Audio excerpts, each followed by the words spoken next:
Good morning. Good morning, everybody. Good morning. And welcome to the Unitarian Universalist Congregation of York. My name is Jess, and I use she, her pronouns. Before we enter into our worship time together, there's a few announcements we want to share about our community here at UUCY. If you have come to UUCY today with children, we're delighted to have you. Today is an all-ages intergenerational service. Children and youth are invited to stay for the entire service and participate in our altar building ritual. Our nursery is always available for children 0 to 4 years old. You can sign up your child at uucy.org/registration. You can sign up to teach or volunteer at uucy.org/teacher-signup. As a reminder to RE teachers and volunteers, there's a special meeting after the service today with Reverend Christin in the downstairs RE lobby. As we prepare for our annual auction fundraiser, all are invited to join us today after the service for a special silent auction breakfast in the carriage house. Visit with friends while enjoying breakfast, then tour the sunroom to see all the great items contributed by UUCY donors, including a telescope, a new outside grill and smoker, guitars, golf clubs, amazing artwork, and more. The congregational cleanup is coming up on Saturday, November 2nd. Join us from 9 a.m. until noon as we prepare our campus for autumn and winter while enjoying the crisp fall air, meeting fellow congregants, and making new friends. Please plan to attend a special congregational meeting on Sunday, November 3rd, directly after service. Members will be asked to approve changes to the UUCY Articles of Incorporation and the UUCY bylaws for the board to apply for IRS 501c3 tax-exempt status. For more details, please contact Julie Amberg or Charlie Alcorn. As we gear up for the 2024 election, we understand that this may be a time of heightened emotions and uncertainty for many in our community. To help navigate this period together, we've compiled a thoughtful collection of events, both from UUCY and other local organizations, designed to provide connection, reflection, and mutual support. To find out what's happening over election week, visit our website at uucy.org/election.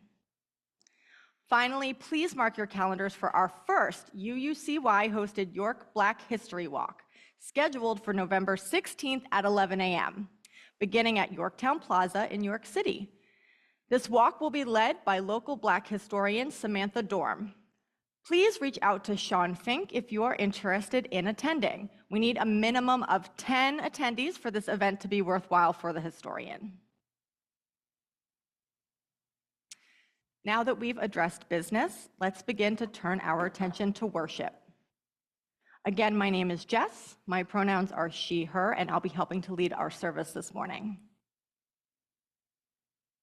Whoever you are, whoever you love, we are glad your faith journey brought you here today. The mission of this congregation is to nurture a loving community, inspire lifelong spiritual and personal growth, and act for a better world. We welcome all of you joining us in person or online. If you are joining us for the first time, we invite you to visit our welcome desk to fill out a visitor card or send an email to visitor@uucy.org so that we might get to know you better.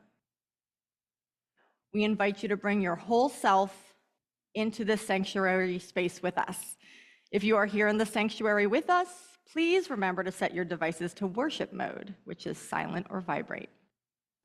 If it would be helpful for you to sketch, color, or enjoy another centering activity during worship, you're invited to check out our Spirit Work Cart, which is in the back of the sanctuary.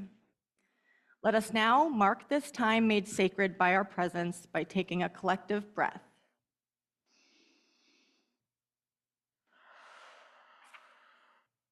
Again, welcome to UUCY.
As we light the chalice, the symbol of our living tradition here in the sanctuary, you are also invited to light a candle or chalice of your own if you are joining us remotely. This morning, our words are United by Story and Bound by Love by Andrea Hawkins Camper. Gather we now into this space, this time when the wheel turns and the veil shatters. Gather we now to remember, to grieve, to prophecy, to complete our harvest before the long dark comes. Gather we now to tell the old stories and sing the old songs, to be as we have always been, the voice of our people eternal. Gather we now to celebrate that which was, that which is, and that which will be. Gather we now, as we have always done, united by story and bound by love. If you would rise as you are willing and able and join in singing the opening song, There Is More Love Somewhere.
This beautiful altar this morning was co-created with our Weeping Beach Earth-Centered Spirituality group, who are preparing to celebrate the pagan holiday of Samhain here at UUCY on October 30th. But many religious traditions from all over the world create altars of remembrance for their dead. Christians, Buddhists, Hindus, African traditions, indigenous traditions. We draw from these traditions today and will continue building this altar with elements of our own. Today, we will name people who we mourn together as a local congregational community and as a broader world community.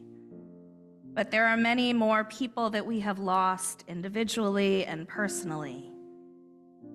So many of us have lost parents, grandparents, siblings, close friends, partners, family, all part of a wide, interconnected web of loss. We may not be able to offer a eulogy for each person today, but we can say and sing their names. And in uttering their names, we remember them, how they impacted our lives, and we share our love for them with each other. In a few moments, you'll be invited to come to this table of memory, to say a name of the friends or family that you have lost out loud, even if quietly and seemingly to yourself. You can put a pinch of this salt into the bowl of water. Salt and water are reminiscent of the tears that we cry in our loss, in our love, in our grief. They're a release of pressure. We often feel better when we cry. We hope that through today's tears, we can experience the healing that we need through this symbolic act. Mary Joyce.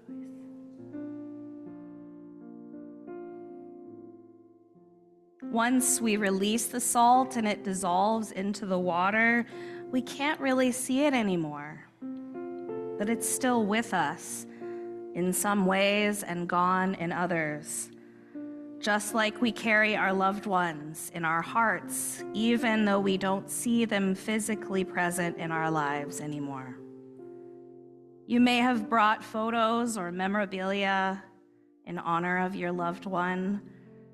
You may feel drawn to one of our tea light candles and want to light one in memory.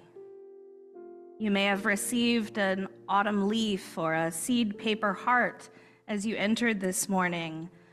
And we have a side table set up, prepared with these objects if you didn't yet get one and would like to write something on it. We have pens available as well. Anything you place on this altar during this time can be retrieved after the service has ended, or you're welcome to leave it. And I will collect all the sacred items and keep them together in my office. Even if the only thing you bring to the table is yourself, you and the memory of your loved one are welcome here. As the choir sings a litany of remembrance in a moment with the names of loved ones submitted by the congregation, I will be lighting candles on the chancel for each name included in the litany. We may run out of candles. It's been a hard year for this congregation, I think. I'll invite the choir to come forward to the altar first, and then followed by the congregation, who will be invited to come forward by the ushers, row by row. Let us enter into this time of ritual and remembrance.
As we close this ritual, I offer a prayer by Reverend Molly Hausch Gordon. Mysterious source of life, moving within and between and among us, upholding and connecting all, the living, the dead, and the generations yet to come. We give thanks for the web of all creation, strands interwoven, and for the gifts of love, which can never be ungiven or unraveled. Blessed be, may it be so, and amen.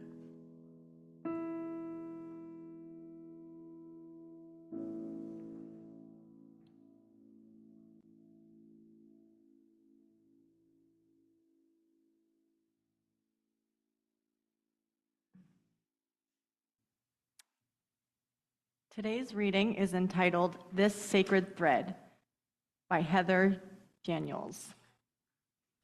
They once dwelled among us, the people of memory, they who knew us, they who taught us, they who heard us, they who loved us.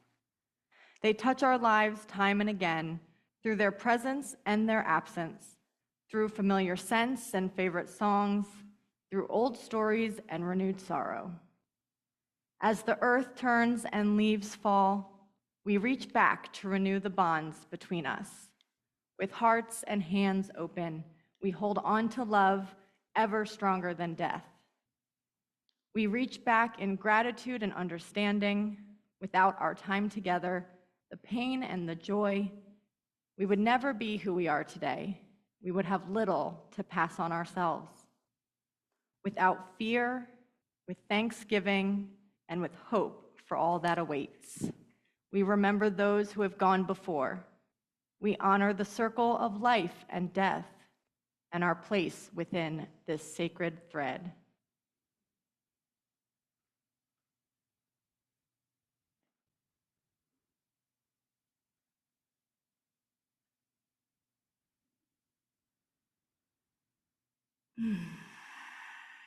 Let's breathe together.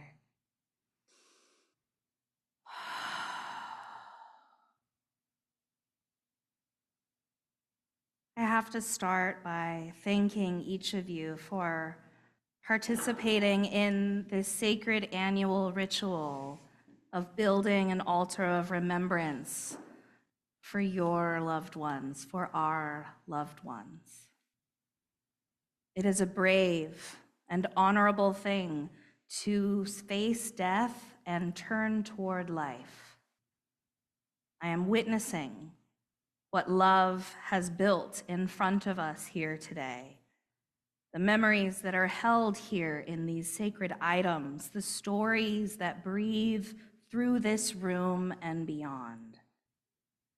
We are blessed by the love in this room, and I believe we are surrounded by a cloud of witnesses.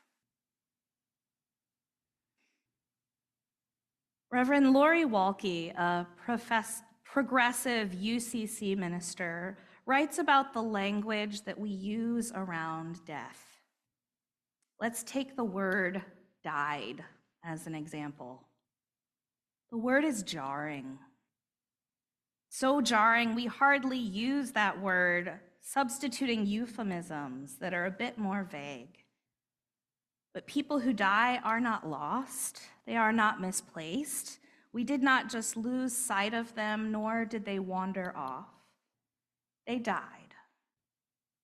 And it is as final as the word sounds. But that is, of course, why we don't say they died.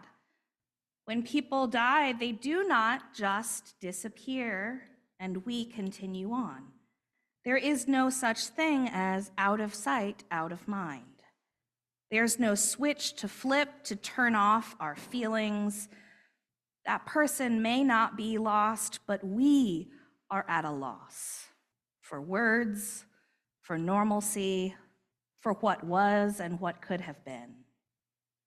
And grief is such an unwieldy thing. We're fine 1 minute, years even, And then the deep sadness comes, seemingly out of nowhere. That's the thing about people who are loved, she writes. Their memories keep. They're never too far away. They come to us in a song lyric or a line of a movie dialogue or on a long walk. What was it that they always said? Oh, that's right. And then they always had to have it a certain way, so maybe we'll do it that way and laugh a little in memoriam. Reverend Elliot Kelmer has been practicing UU ministry for almost 20 years in a small congregation not unlike UUCY. She recounts that she has performed nearly 100 memorials during her ministry there. She is certainly not lacking in stories to tell. Once, after a memorial service, she says, everyone left the church and gathered on the sidewalk in the sunlight of a still summer afternoon. As we stood there, a huge gust of wind blew down the street. We could see it coming, almost like a tumbleweed. For maybe 5 seconds, the wind was all around us and all over us. Then we turned and watched the gust of wind blow down the block. And then it was completely still again. There she goes, someone said. Another time, she says, I was about to lead the memorial service for a man who shared a love of butterflies with his wife. Their home was filled with images of butterflies, and we had put a photo of one on the program. As I stood at the church door, a huge orange and black butterfly flew near. It circled me 3 times around my head, around my shoulders, at my knees, and then flew away. When I told his wife about it, she nodded. Butterflies have been all around since he died. Last spring, a beloved elder who believed he would be reincarnated as a red-tailed hawk, he passed away. I told the congregation about his death at Sunday morning services, and I had taped a picture of a red-tailed hawk on the front pew where he always sat. Several people told me that as I was making the announcement, they were looking out the window and saw a large hawk soaring above the church. Over the years, I've heard many stories about dragonflies and rainbows and love songs coming on the radio at just the right moment. Maybe it's coincidence. Maybe we're looking for signs, so we find them. But maybe those we love are nearer to us than we realize. Maybe love is vaster than the limits of our understanding. Maybe love is vaster than the limits of our understanding. Adrienne Marie Brown writes about a phrase that has recently become popular: I am my ancestors' wildest dream. She says, I love this idea, and I have put seeds in that soil. I love that it highlights those ancestors that dreamed of their own liberation and of their successors. But, and here's a caveat that you all may relate to, there are also in my lineage ancestors for whom I am likely their worst nightmare. She identifies as a Black, queer, pansexual, polycurious, unmarried, childless, defiant, feminist, post-capitalist earth lover, constantly thinking about what might be the most revolutionary next step to take. She says, yes, I know there are some ancestors who would feel that they had failed in their work simply because I exist. Do you perhaps have loved ones who you might worry feel this way? I can attest that my own grandmother certainly would not have approved of me preaching interfaith messages from a pulpit wearing a clerical collar dress to make it abundantly clear that I am indeed female clergy, and marrying a woman who is also a Jew. But here we are. I don't mind that at all. I really can only hope that she understands me or life or love differently now in death. Brown reflects on exactly this concept when she writes, "What I know, which maybe these ancestors have some sense of now, is that the impulse to dominate and control and harm and deny the truth of the divergent human experience is rooted in self-loathing. There's something about those fear-based, scarce, damaging worldviews that is a fundamental rejection of the miracle of life. So many of the systems my ancestors survived are structural, systematized self-loathing." She says, "I have to honor that those ancestors lived in a time of less knowing, less connections, and less possibility. I have to honor that their lives are crucial to my callings.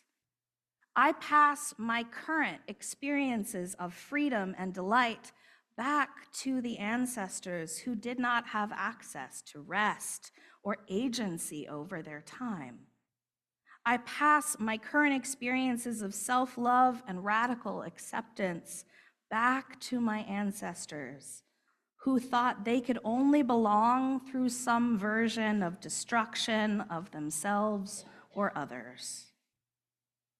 What if we could actually heal our ancestors through our own practices of self-care and healing and liberation?" I'll tell you, one Tricia Hersey was exhausted. She had just begun the Master of Divinity program at Emory. The pace was rigorous, and in lecture halls, Hersey, a Black woman, felt unseen and unheard among her mostly white peers. The 24-hour news cycle of police brutality against Black people only intensified her stress. 2 of her close relatives died unexpectedly, and one day a thief snatched Hersey's backpack containing her class notes, her research, and her first sermon, which she was set to preach in 2 days. Overwhelmed, Hersey wanted to quit school, but instead, she started napping. She napped in the campus quad, in the library, in the upholstered balcony pews of Cannon Chapel. It was transformative, she said, and enabled her to actually keep going. "I was healing," she said. "Naps actually saved my life in that way."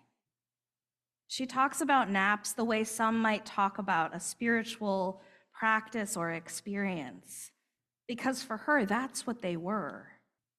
"Sleep is such a vulnerable place," she said, "and I believe that when you rest, it's a healing portal.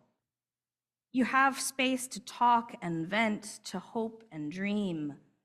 You can work things out that you can't work out when you're awake."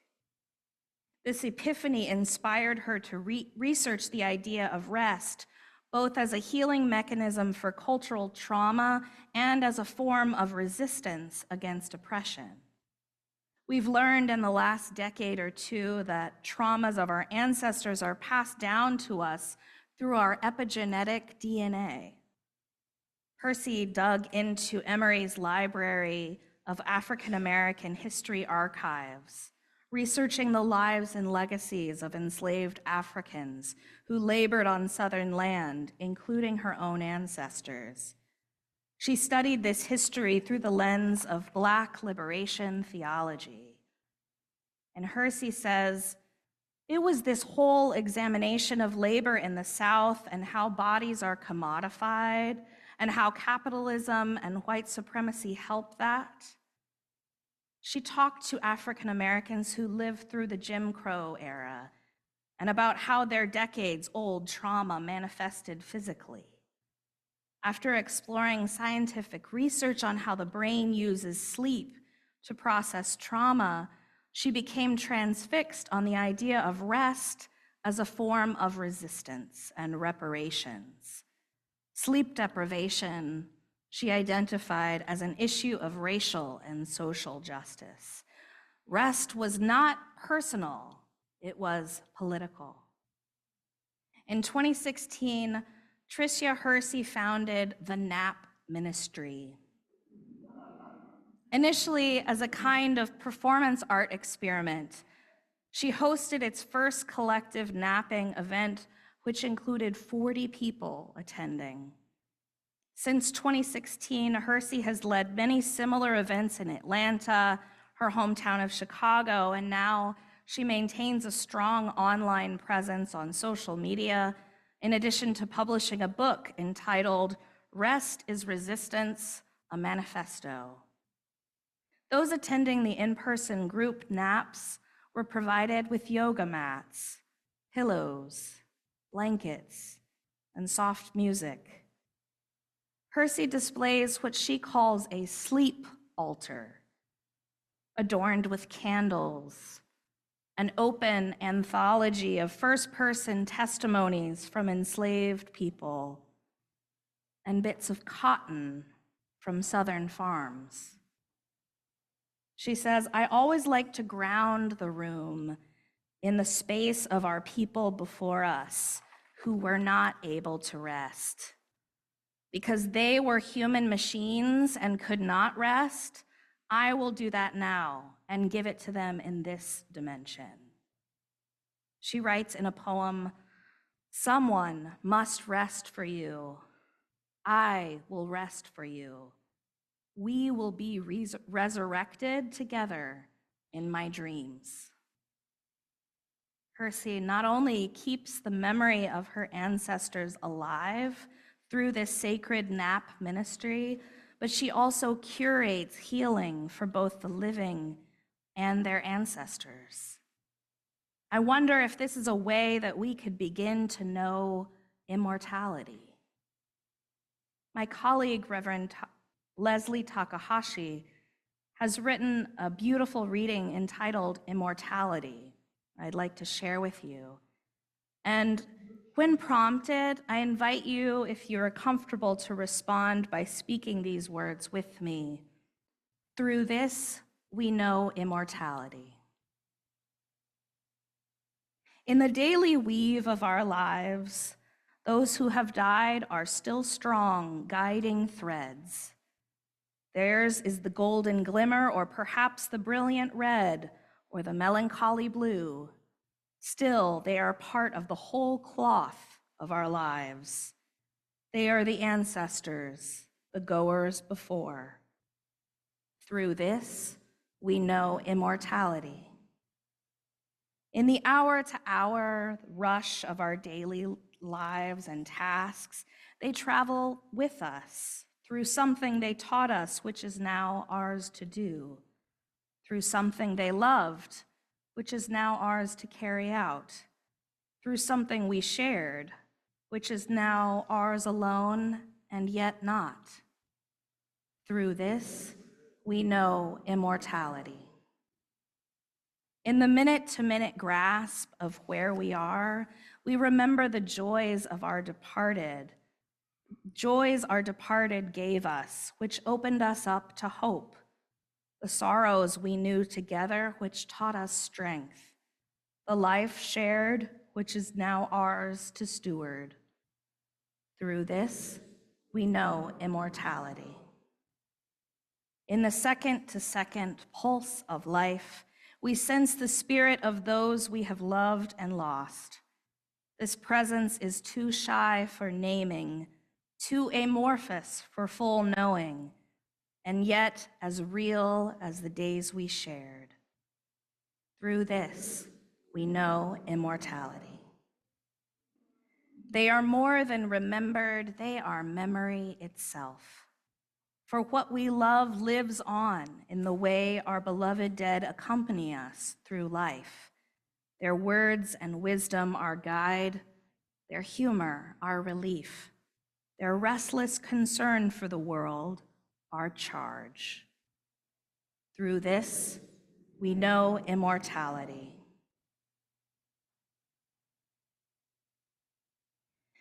The song we are about to sing together, Breaths, is composed by Ysaye Barnwell of Sweet Honey in the Rock, but inspired by the poetry of Barago Diop, a Senegalese poet and storyteller.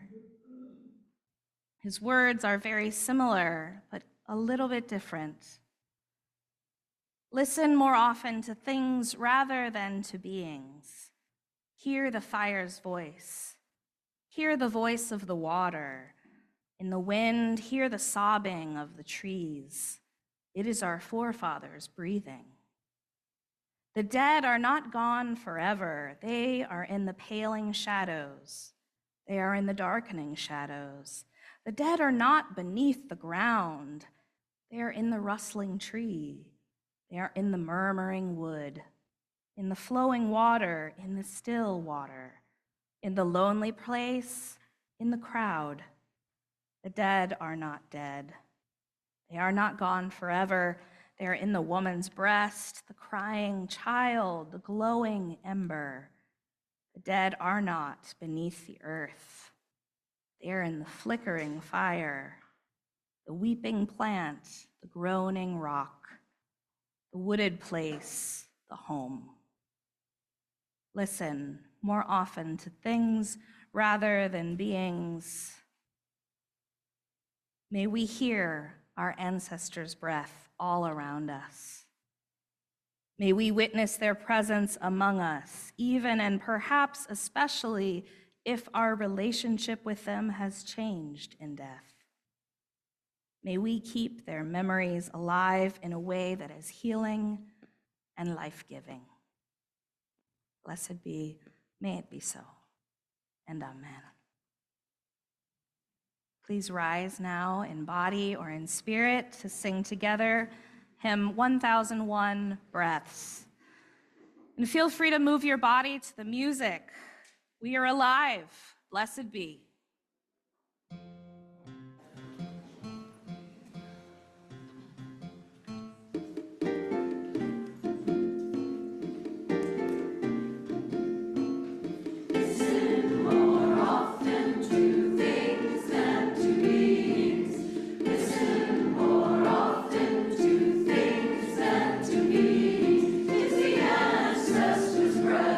When the fire's voice is heard, 'tis the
We now invite you into generosity as we collect our weekly offering. Each week, we commit to share our offering with a community organization that upholds our values. Our Share the Plate partner for October is York County Libraries. Their tagline is, "Where your story begins." York County Libraries' mission and vision are to strengthen the York County community and enrich individual lives. In FY23, York County Libraries served 6,039,785 residents and guests across their 13 locations, with over 1.4 million items borrowed and more than 172,000 active library card holders, including 62,000 children and teens. York County Library staff and volunteers offered more than 4,000 programs, benefiting nearly 96,000 attendees. All YCL programs are free and open to the public. The ushers will now collect the offering. If this is your first time visiting with us, please feel free to let the basket pass you by. Your presence is a gift.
Amen. Please join us in extinguishing our chalice and your home chalices if you have lit them with these words. We extinguish this flame but not the light of truth, the warmth of community, or the fire of commitment. These we carry in our hearts until we are together again.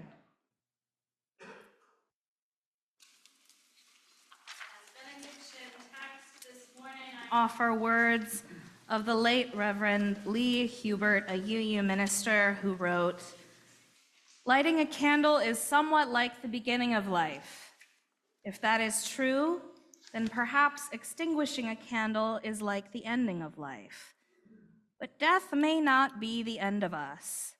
We live on in the memories of friends and loved ones. The influence we possessed in life works on moving persons or causes forward. Let us not forget that most candles have more than one life, and so perhaps may we. May we keep the memories of our loved ones alive in our hearts and minds, in our actions and stories, and in our relationships with those still here among us and those yet to come. Blessed be, may it be so, and amen." Please remain seated as we listen to our choir.